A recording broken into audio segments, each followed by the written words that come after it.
Experience doctor ہیں اور آج ہمارے ساتھ موجود ہیں اسپیشلسٹ ڈاکٹر وارث انور صاحب. ڈاکٹر صاحب بہت شکریہ آپ کے وقت کے لیے. Welcome to new Pakistan. سب سے پہلے تو میں یہی جاننا چاہوں گا کہ جو بالوں کے گرنے کی وجوہات ہیں وہ عام طور پر کیا ہوتی ہیں؟ اچھا، یہ بڑا خوبصورت آپ کا کوشچن ہے کہ سب سے پہلے جب ہم کوئی کام کرنے جا رہے ہوتے ہیں تو سب سے پہلے اس کی وجہ جاننی ضروری ہے کہ یہ کام ہو کیوں رہا ہے، اس کے بعد علاج ہوتا ہے. تو جو بال گرنے کی وجوہات ہیں اس کو میں مین دو کیٹیگریز میں ڈیوائیڈ کروں گا. ایک کیٹیگری ہے کہ جس میں بال اتر بھی جائیں تو وہ واپس آ جاتے ہیں. ایک ایسی کیٹیگری ہے جس میں بال اتر جائے تو واپس نہیں آتے. جو پہلی کیٹیگری ہے جس میں بال اتر جائے تو واپس آ جاتے ہیں، پہلے وہ میں بریفلی بتانا چاہوں گا.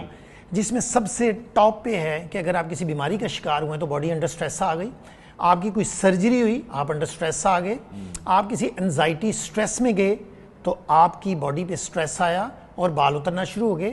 آپ کسی ڈیفیشنسیز کا شکار ہوئے، کسی خوراک کی کمی کا شکار ہوئے تو آپ کے بال اترنا شروع ہو گئے. آپ نے کوئی دوائیاں لیں جیسے کہ اینٹی کینسر ہیں، ہیپاٹائٹس سی کی میڈیکیشنز ہو رہی ہیں، یہ ان تمام میڈیکیشنز میں بال اتر جاتے ہیں لیکن وہ واپس آ جاتے ہیں جب وڈرا کر دی جاتی ہیں.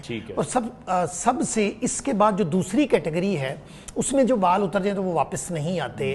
ان میں مردوں میں جو ٹاپ پہ ہے وہ ہے مردانہ موروثی گنج پن، جس کو اینڈروجینیٹک الوپیشیا بولتے ہیں.